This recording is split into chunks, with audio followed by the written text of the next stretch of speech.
Earlier this year, a new law came onto the books in Canada. It's called the Zero Tolerance for Barbaric Cultural Practices Act. It's a pretty blunt name for a law, no guessing what it's about, which is half the point. I mean, we tiptoe around barbaric cultural practices because we're so polite, we're so Canadian. If you're curious about what the law specifically does, it bans immigrants to Canada if they practice polygamy. It bans child brides. You have to be at least 16 years old to get married now and have what's called free and enlightened consent. In other words, you can't be pressured into a marriage. You have to know your legal right to say no, even if your parents or your religious leader wants to force you to do so. It criminalizes sneaking girls out of the country to marry them in forced marriages overseas. And this is an important one. It limits the criminal justice defense of provocation so that it won't apply to so-called honor killings. You can't say, Your Honor, I'm not guilty of murdering my daughter because she provoked me by dressing like a Canadian. That's banned now. By the way, Canada gave $20 million last year to UNICEF to fight against forced child marriages in the third world, and has given millions to community-based programs to fight against honor killings in Canada too. In other words, it is literally impossible for anyone who believes in Canadian values, such as the equality of men and women or nonviolence, to oppose this bill. But incredibly, 85 members of Parliament, New Democrats, voted against this law. Seriously, they called it xenophobic, as in they refused to pass laws protecting girls from child marriages, really statutory rape, because they didn't want to offend anybody. What a disgrace. Well, last week the Conservatives rolled out a small sequel to this law. In another announcement on the theme, Kelly Leitch and Chris Alexander announced a campaign promise of $12 million to prevent child marriages in places like Iraq and Syria. And here in Canada, new RCMP tip lines for people to call about child marriages or honor violence. So similar to helplines already in place, like the famous Kids Help Phone or a hotline for a battered women's shelter. Seriously, other than 85 crazy New Democrats, who could be against this? Well, the media party is as crazy as any New Democrat. The absolute universal response was that this was race baiting, this was Islamophobic, this was, get it, a snitch line. CTV's Lisa LaFlamme.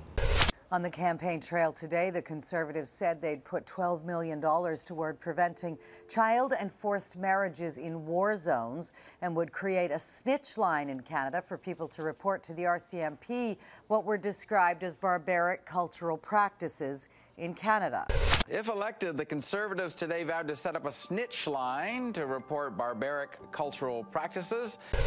And newspapers from the National Post to the Vancouver Sun to the Windsor Star to the Edmonton Journal to the Saskatoon Star Phoenix, they all called it a snitch line. Isn't that funny? It's almost like all the media in Canada are in some sort of political party themselves, a media party, just as partisan and just as extremist as the NDP. The National Post even published an article about how 90% of the current calls to the RCMP's terrorism hotline are either unrelated or nonsensical. Just in case you didn't get the picture, they were implying that this new hotline would be a waste of time. So only 10% of the terrorism tips were real. So 266 tips to the RCMP terrorism line were in fact relevant or useful. Yeah, I'm going to go with that's still worth it. I bet most calls to 911 are useless too. Maybe even 90% of them. Doesn't mean we shut 911 down. We don't call the Kids Help Phone useless or a snitch line, even though I bet a lot of calls are about kids not wanting to do homework or complaining that their parents won't let them watch TV. What kind of a freak calls a tip line for scared Muslim girls worried about being shipped off to Pakistan and be forcibly married to a cousin? That happens a lot. Or about to be genitally mutilated. What kind of a politically correct freak opposes such a helpline? Do you remember the Shafia women, 3 daughters and a polygamous wife, who were murdered by a man over honor issues? Those girls went to authorities again and again, who sent the girls back home, who were so culturally sensitive and didn't want to impose Western values on the family. In one case, authorities sent over an officer who herself was wearing a Muslim hijab. In other words, the Shafia girls were not allowed to access Canadian justice. They had to accept their father's violent justice or some weird compromise of half Islamic, half Canadian justice. And so they were murdered, just like Aqsa Parvez was.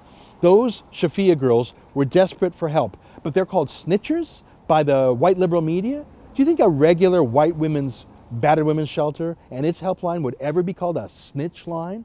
Is there anywhere else where the woman asking for help would be called a snitch, as in some immoral, dishonest, untrustworthy person? I thought that liberals loved women and loved equal rights and despised theocratic fascists. Well, not if the misogynistic violence is perpetrated by radical Islam. And not if Stephen Harper is the one trying to stop it. Then the media party will side with the honor killers. To hell with the Muslim girls.